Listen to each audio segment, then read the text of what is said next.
नमस्कार दोस्तों, मैं डॉक्टर हिमांशु जैन हूं और मैं कुरुक्षेत्र में ब्रेन एंड स्पाइन सर्जन हूं। आज हम आपसे बात करेंगे दिमाग के कीड़े के बारे में। ये आम लोगों में क्यों होता है और इससे कैसे बचा जा सकता है। तो किन चीज़ों को ध्यान में रखते हुए हम इस चीज़ से बच सकते हैं, इसको जानने के लिए आप मेरी वीडियो को लास्ट तक देखें। सबसे पहले तो आज हम बात करेंगे कि ये दिमाग का कीड़ा होता क्या है और कौन सा पैरासिटिक इन्फेक्शन इसको करता है। दिमाग का कीड़ा जो है, ये एक जो पैरासाइट होता है टीनिया सोलियम, जिसको हम मेडिकल लैंग्वेज में कहते हैं, ये उसकी वजह से होता है। और आम तौर पे ये भ्रम है कि दिमाग के अंदर कीड़ा होता है, तो ये भ्रम बिल्कुल गलत है।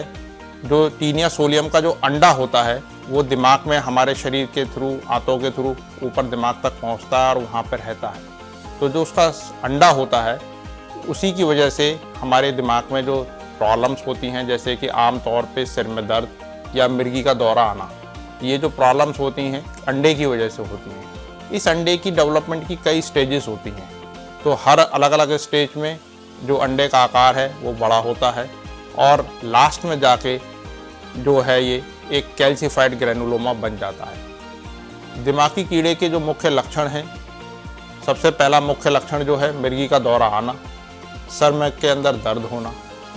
इसको अब जांचने की क्या जांचें हैं, तो हम इसको आमतौर पे सीटी स्कैन ब्रेन का या एमआरआई ब्रेन से जांच सकते हैं। अब बात करते हैं कि इसका इलाज क्या है। तो इलाज में जो कीड़े को मारने के लिए दवाएं होती हैं, जैसे कि एल्बेंडाजोल, और जो भी इसके साथ में मरीज को परेशानी होती है दौरे की या किसी और चीज़ की, तो उसके हिसाब से वो दवाइयाँ चलती हैं। और अच्छी बात यह है कि यह पूरी तरीके से क्यूरेबल है, पूरी तरीके से ठीक हो जाता है।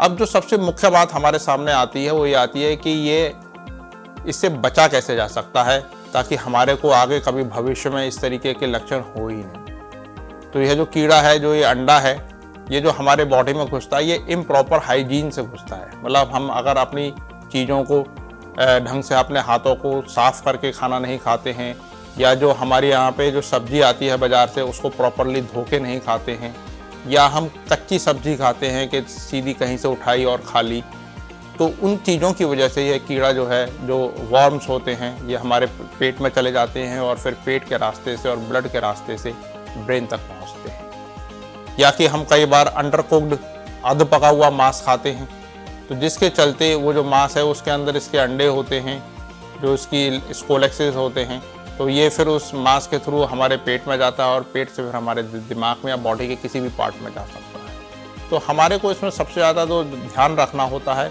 प्रॉपर हाइजीन मेंटेन करनी होती है। अंडर कुक्ड या अध पका खाना ना खाएं, कच्ची सब्जियां ना खाएं, अगर खाते हैं तो प्रॉपरली उसको धोकर खाएं। इसके अलावा जो अगर आपके घर में कोई पेट्स हैं, डॉग्स वगैरह हैं, तो उनको भी अध पका मांस या मछली ये ना दें, ताकि वो उनके थ्रू उनकी बॉडी में जाएगा। जब वो फिशेस करेंगे तो वो फिर आपके कांटेक्ट में आएगा और आपके थ्रू वो फिर आपके शरीर में भी जा सकता है। तो आप इन सभी चीज़ों का ध्यान रखें। और जो ये न्यूरोसिस्टिक सर्कोसिस नाम की बीमारी है, दिमाग के कीड़े वाली बीमारी है, इससे बचें। एक बहुत ही कॉमन भ्रम है कि ये पत्ता गोभी खाने से होता है, तो मैं दोबारा से इन सब चीज़ों के लिए यही कहना चाहूँगा कि पत्ता गोभी से कोई दिक्कत नहीं होती। अगर आप उसको प्रॉपर कुक्ड करके या प्रॉपर वॉश करके खाएंगे तो आपको उससे कोई कीड़ा नहीं होगा। Thank you.